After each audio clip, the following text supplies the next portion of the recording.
फरवरी की चैप्टर 2 का पेपर। ठीक है, एसएससी जीडी का जो सोल्यूशन कर रहे थे। चलिए फिर स्टार्ट करते हैं बिना देरी किए हुए। सोनल और अर्जुन मिलकर एक कार को 57 दिनों में, अर्जुन और रोहन 38 दिनों में और रोहन और सोनल 38 दिनों में पूरा कर सकते हैं। सोनल, अर्जुन और रोहन मिलकर उस कार को कितने दिनों में पूरा कर सकते हैं? तो देखो, सोनल और अर्जुन, अर्जुन और रोहन, रोहन और सोनल, ये 57 दिन में, ये 38 दिन में, ये 38। अब यहाँ से एक चीज देखो, एलसीएम लेने में समस्या आ रही है क्या? तो देखो, इसको लिखो 19 या 57, 19 दूनी 38 और ये कितना हो गया? 19 दूनी 38 हो गया। अब एक चीज देखो, 19 तो आना ही आना है और 3 और 2 का एलसीएम क्या हो जाएगा? 6 हो जाएगा। तो इस तरीके से हम एलसीएम डायरेक्ट लिख सकते हैं। तो यहाँ से देखो, इसकी इफिशियंसी 2 हो जाएगी, इसकी 3 हो जाएगी, इसकी 3 हो जाएगी। तो यहाँ से देखो, अगर तीनों की लिखते, सोहन, अर्जुन और कौन था? रोहन, तो 3 3 6 2 8 बटे 2, यानी कि 2 चौकू 8। अब इन सबको मिलकर करना था, तो 19 गुणे 6 बटे 4, यानी कि 2 दूनी 4, 2 3 6, तो 57 बटे 2, यानी कि यहाँ से करते 2 दूनी 4, 1 बचा, 2 अट्ठे 16, 2 पंजे 10, आंसर। अगला सवाल। अब यहाँ से देखो, 120 मीटर लंबी एक रेलगाड़ी 60 किलोमीटर प्रति घंटा की चाल से चलते हुए एक पुल को 18 सेकंड में पार करती है। पुल की लंबाई ज्ञात कीजिए। अब देखो, यहाँ से पुल की लंबाई हमें पता है, एस बराबर डी अपॉन टी। यहाँ पर डी क्या लेंगे? डी लेंगे ट्रेन की लंबाई प्लस पुल की लंबाई। समझ गए होगे बात को? तो देखो, एस स्पीड हमको पता है 60 किलोमीटर प्रति घंटा, चेंज कर लेंगे 5/18। डिस्टेंस 120 मीटर क्या हो गई? लंबी रेलगाड़ी हो गई, प्लस एक्स हो गया, और समय कितना लगा? 18। 18 से 18 कैंसिल आउट, 6 पंजे 30, यानी कि 300 बराबर 120 प्लस का एक्स हो गया। यानी कि यहाँ से 300 से 100 जाएगा तो 200 बचेगा, 200 से 20 कम करेंगे, 180 मीटर किसकी? प्लेटफॉर्म की लंबाई आ गई। अगला सवाल। एक टेबल फैन को इतने रुपए में बेचने पर, इसे इतने रुपए में बेचने पर होने वाली हानि से 14% अधिक लाभ मिलता है। 14% लाभ प्राप्त करने के लिए इसका विक्रय मूल्य क्या होगा? अब यहाँ से देखो, अगर इसका कॉस्ट प्राइस एक्स होता तो इसमें बेचने से उसे प्रॉफिट हो रहा है, तो प्रॉफिट अगर निकालते तो 2827.06 माइनस एक्स करते, प्रॉफिट आ जाता। इसको बेचने से हानि हो रही है, यानी कि कहीं ना कहीं सीपी हमारा बढ़ा रहा होगा, तो ये हो गई हमारी हानि। तो कह रहा था बेचने पर होने वाली हानि से 14% अधिक लाभ है, यानी कि ये जो हानि निकल आई है इससे 14% अधिक क्या है? हमारा प्रॉफिट। बात समझ गए? समझना पड़ेगा। अब यहाँ से देखो, इस 100 का इधर मल्टीप्लाई कर देते हैं। ठीक है, तो कितना आ जाएगा? 282706 माइनस का 100 एक्स बराबर, यहाँ से कर देंगे तो 114 एक्स हो जाएगा, माइनस का इसमें गुणा करना पड़ेगा 114 का, यानी कि हमें यहाँ से 14 का ना करके 100 प्लस 14 का कर सकते हैं, यानी कि 2230 में अगर 100 का करते हैं तो ये इतना बनेगा। अब इसमें 14 का करते हैं 2230 में, 2230 में 14 का, यानी कि 0 14 तियाँ 42 हो गया, यहाँ से लगा 4, 14 दूनी 28, 28 और 4 32 हो गया, यहाँ से लगा 3 हो गया, 14 दूनी 28, 28 और 3 31 हो गया, यानी कि 31,220, 31,220, यानी कि 0 2 2 3 1 4 3 2 5 और 2 हो गया, यानी कि यहाँ से आ गया 25 4 2 2 0। अब यहाँ से ये वाला टर्म इधर ले आएंगे, ये इधर ले आएंगे, यानी कि ये दोनों आप जोड़ेंगे तो 28 27 06 में 25 4 2 2 0, यानी कि 6 हो गया, 2 हो गया, 7 2 9 हो गया, 4 2 6 हो गया, 8 5 13 3 हो गया, 3 2 5 हो गया, बराबर कितना हो गया? 214 एक्स हो गया। अब यहाँ से एक चीज समझो, अगर हम यहाँ से 536,926 में डिवाइड कर दें 214 को, तो ये तो हमारा कॉस्ट प्राइस आ गया, लेकिन 14% लाभ की बात कर रहा, तो यहाँ से 114/100 करना पड़ेगा, तो यहाँ से 4 छंग 24, यानी कि हमको लास्ट में 4 चाहिए, 4 चाहिए और 100 था नीचे, यानी कि कहीं ना कहीं 2 नंबर के बाद पॉइंट आएगा, तो यानी कि ये नहीं हो सकता और ये भी नहीं हो सकता था, यानी कि ऑप्शन हमारे पास 2 बचे हैं। अब यहाँ से एक चीज देखो, अगर यहाँ से 6 चौक 24 चाहिए तो 4 में ऐसे नंबर का मल्टीप्लाई करो कि 4 मिल जाए, मतलब हाँ तो ठीक है ना, 6 का मल्टीप्लाई होगा तो आंसर आ गया। अगर इसमें किसी को डर लगता है तो मैं यही कहूंगा कि अगर आपको कैलकुलेशन से डर लग रहा है तो भैया स्किप कर दो इसको, इसके अलावा कोई ऑप्शन नहीं। हालांकि हर शिफ्ट में 1 या 2 क्वेश्चन आपको मिलेंगे इस टाइप के, और बिल्कुल आसान तो नहीं कर लेगा। अब यही तो 3 क्वेश्चन जो जल्दी से स्मार्ट अप्रोच से कर लेता है वही टॉपर बन जाता है, बाकी सिलेक्शन तो सभी को होता है। ये एक क्वेश्चन डिसाइड नहीं करता आपके सिलेक्शन को। ठीक है, अगला सवाल करते हैं। एक कपड़े की दुकान ने शर्ट पर 30% की छूट की घोषणा की। रिवान छूट में 810 रुपये बचाना चाहता है। ऐसा करने के लिए उसे कितनी शर्ट खरीदनी चाहिए यदि प्रत्येक शर्ट का अंकित मूल्य 540? अब देखो 540, 30% की छूट, यानी कि एक शर्ट पर इतने रुपए की छूट मिल रही है एक शर्ट पर। तो 810 के लिए उसे कितनी शर्ट होनी चाहिए? तो 540 गुणे 30, 100 नीचे आएगा और नीचे आने के बाद वो ऊपर पहुंच जाएगा। ये 2 जीरो चले गए यहाँ से, तो यहाँ से करेंगे 9 छक्का 54 हो गया, 9 ने 81 हो गया, फिर छेतियाँ 18, 18 पंजे 90, यानी कि 5 शर्ट उसको लेनी पड़ेंगी। अगला सवाल। एक दुकानदार 12% के लाभ पर सामान बेचता है, यानी कि 100 की चीज वो 112 में बेचता है। वास्तविक वजन से 15% कम वजन का उपयोग करता है, यानी कि अगर वो एक्चुअल चीज अगर 1000 ग्राम की है लेकिन वो देता अपने पास से 15% कम है, यानी कि 1000 का अगर 15% निकालेंगे तो 150 आएगा, यानी कि वो 850 ग्राम चीज अपने पास से देता है, यानी कि वो कुल मिलाकर इतना प्रॉफिट ले रहा है। तो यहाँ से देखो ये कैंसिल आउट हो गया, 8 5 13 कटना तो है नहीं, यानी कि 85 की चीज वो 112 में दे रहा है। तो यहाँ से देखो कितना प्रॉफिट ले रहा था, 12 से 5 गया 7 बचा, और फिर यहाँ से देखो 10, 10 से 8 गया 2, यानी कि इतने का प्रॉफिट ले रहा है। किससे? 85 से गुणा कर देंगे 100, परसेंटेज निकालना था। तो 5 एकम 5, 5 सत्ते 35, 5 दूनी 10 हो गया, 27 दूनी 24, 540/17 हो गया, तो 17 तियां 51 हो गया। अब देखो ऑप्शन में ये तो चले गए, तो यहाँ पर देखो जीरो। अब 17 तियां 51 गया तो 4 से 1 गया 3, यानी कि यहाँ से जीरो अभी तो भाग जाएगा ना, तो जीरो से तो होगा नहीं ना, तो 17 एकम 17 आंसर आ गया। अगला सवाल। अब यहाँ से देखो ये तो आसान सवाल है, खंबे की लंबाई निकालनी थी, वो भी भैया एक कमरे में क्या रखा जा सकता है सबसे लंबे, उसके विकर्ण तय, एक कोने से नीचे वाले दूसरे कोने तक। तो विकर्ण की लंबाई निकालने का डायगोनल का, किसमें? घन में या घनाव में? घन का तो √3 होता है, घनाव में क्या होता है? L² प्लस का V² प्लस का H² होता है। तो L² की वैल्यू 100 प्लस का 100 प्लस का, यानी कि यहाँ से आया 225, ये किसका स्क्वायर होता है? 15। अगला सवाल। उन संख्याओं का गुणनफल ज्ञात कीजिए जिनके महत्तम समावर्त HCF और लघुत्तम समावर्त क्रमशः 8 और 40। तो देखो सिंपल सा हमें पता है कि नंबर का गुणनफल बराबर क्या होता है? LCM इंटू HCF, ये फार्मूला पता है। तो LCM कितना है हमारे पास? 8 है। HCF कितना, सॉरी HCF 8 है और LCM 40 है। तो 8 चौक 32, 320 आंसर। अगला सवाल। जॉन ने एक बैंक से 10% वार्षिक चक्रवृद्धि ब्याज दर पर कुछ राशि उधार ली, जिसके लिए ब्याज वार्षिक रूप से चक्रवृद्धि किया जाना था। यदि उसने 4 वर्ष के अंत में इतने का भुगतान करके अपना उधार चुकाया तो उसने कितनी राशि उधार ली थी? अब यहाँ से देखो 10% रेट है, 4 साल की बात कर रहा है, ये तो आपका फेवरेट होगा। 10% रेट पर 4 साल का इफेक्टिव ब्याज होता है 46.41%। अगर यहाँ से राशि 100 मान के चलते हैं तो अगर यहाँ से अमाउंट निकालते तो कितना होता? 146.41, यानी कि 146.41 की वैल्यू आपको दी गई थी 21961.50। अब हमको निकालनी क्या थी? राशि, यानी कि 100 की वैल्यू।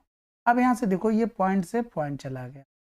अब एक चीज देखो, 3 जीरो हमको चाहिए थे, वो सभी ऑप्शन में है, लेकिन यहाँ से देखो अगर 7 का मल्टीप्लाई 1 में करते तो 7 मिलता, हमको चाहिए था 5। तो इसी तरीके से सभी ऑप्शन चेक करके हम पहुंचे किस पर? 15 पर।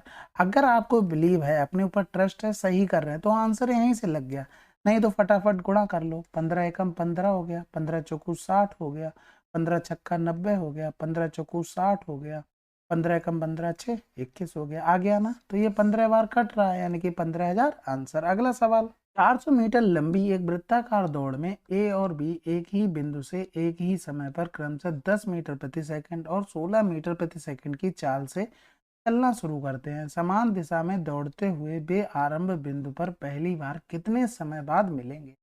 अब ऐसे में क्या होता है, अगर आपको यहाँ पर डायरेक्ट समय दिया जाता तो आप लोग एलसीएम लेके फटाफट निकाल देते, लेकिन यहाँ पर क्या दिया गया आपको, डिस्टेंस और आपको स्पीड दी गई थी। यानी कि पहला अगर टाइम निकालते तो 400/10 यानी कि कितना आ जाता, 40 सेकंड आ जाता। दूसरा निकालते तो 400/16 हो जाता, तो 16 दूनी 32, 16 पंजे 80। अब इन दोनों का एलसीएम लेंगे तो देखो यहाँ से अगर इसको लिखते तो 8 पंजे 40, इसको लिखते तो 55 25, यानी कि एलसीएम में 5 तो आना ही आना है। अब बचा 8 और 5 का एलसीएम 40, यानी कि ये 200 सेकंड में मिलेंगे।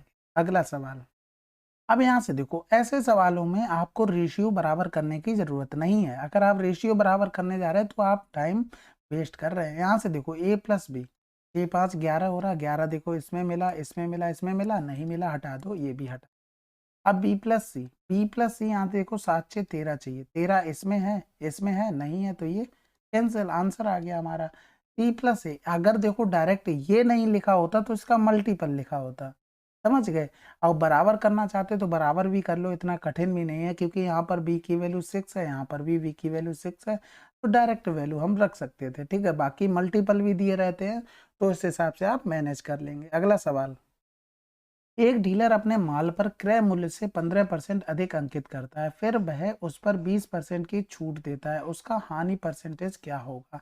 अब यहाँ से देखो ये हो गया तुम्हारा प्रोडक्ट वाला सवाल, यानी कि direct a plus B plus minus A B upon 100 लिख सकते हैं। 15% अधिक, फिर कह रहा था 20% की छूट, प्लस माइनस, माइनस का हो जाएगा 15 गुणे 20/, यानी कि 20 पंजे 100 हो गया, 5×3 15 हो गया। यहाँ से घटाएंगे तो माइनस का 5 माइनस का 3, यानी कि 8% हानि होगी। ठीक है, बाकी अगर आप बेसिक से करना चाहते जैसे 100 मान के, तो उस तरीके से भी आंसर आ जाएगा। अगला सवाल, एक बेलनाकार टैंक की क्षमता इतनी है, यदि इसके आधार का व्यास इतना है तो इसकी गहराई ज्ञात कीजिए। तो देखो पहली बात तो व्यास यानी कि रेडियस 8 सेंटीमीटर हो गई, बेलनाकार हो गई, बेलनाकार की बात होगी πr² हो गई। ये दिया कितना था, 5632 मीटर क्यूब में दिया था।